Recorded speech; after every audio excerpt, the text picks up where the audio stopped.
তুফান মুভিটিতে খুব জনপ্রিয় হয়েছে এই দুষ্টু কোকিল গানটা। অনেকের নজর কেড়েছে মিমি চক্রবর্তীর পোশাকেও। অনেকে ব্যঙ্গ করে বলছে বাঙালি মেয়েদের খোলা পোশাকে মানায় না। বাংলাদেশের জনপ্রিয় নায়ক সাকিব খানের সাথে এই মুভিটিতে আছে মিমি চক্রবর্তীও। বলতে পারেন মিমি চক্রবর্তীর এখন উপরে ওঠার সময়, কিন্তু তাকে নিয়ে এত কুটো কথা মানুষ বলছেই বা কেন? আমাদের সুপারস্টার দেবও তাকে নিয়ে অনেক কথাই বলেছেন।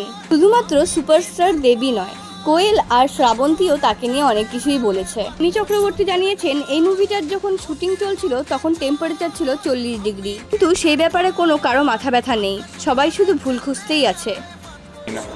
ওকে শুভেচ্ছা, জীবনে অনেক বড় হোক, একটু একটু একটু ভদ্র হোক। কোয়েল মল্লিক বলেছেন, আমার খুব পছন্দের একটি নায়িকা মিমি চক্রবর্তী, কিন্তু তার পোশাক আমার একদমই ভালো লাগেনি।